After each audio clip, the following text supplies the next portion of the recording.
It's not a game, it's a rich thing. 200 ancient giant skeletons unearthed in Cayuga, Canada. 5 or 6 feet below the ground were unearthed 200 giant skeletons, nearly all intact in their well conditions. Discoveries of the skeletons of a gigantic race often surface on various news articles and media, and we are therefore more puzzled to know to what race the ancient mountain builders belonged. Monk's Mound, built between 950 and 1100 CE and located at the Cahokia Mounds UNESCO World Heritage Site near Collinsville, Illinois, is the largest pre-Columbian earthwork in America north of Mesoamerica. A number of pre-Columbian cultures are collectively termed Mound Builders.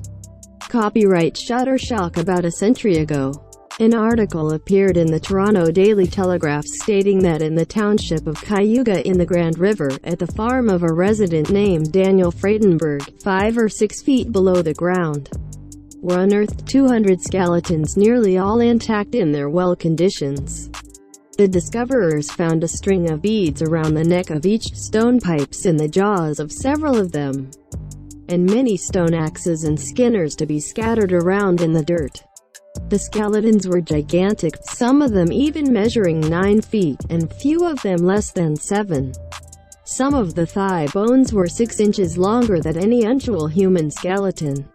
The farm had been cultivated for a century and was originally covered with a thick growth of pine. There was evidence from the crushed bones that a battle took place on that soil in the ancient time, and these were some of the slain. Were these the remains of Indians, or some totally other race? And who did fill this ghastly pit?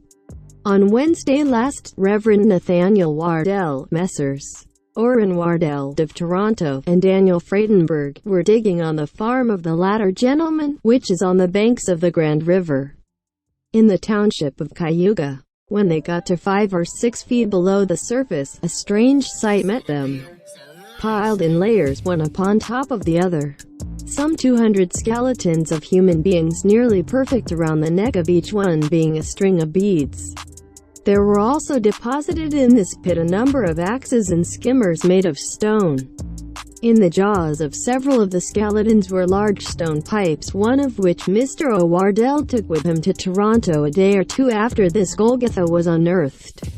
These skeletons are those of men of gigantic stature, some of them measuring 9 feet, very few of them being less than 7 feet. Some of the thigh bones were found to be at least a foot longer than those at present known, and one of the skulls being examined completely covered the head of an ordinary person.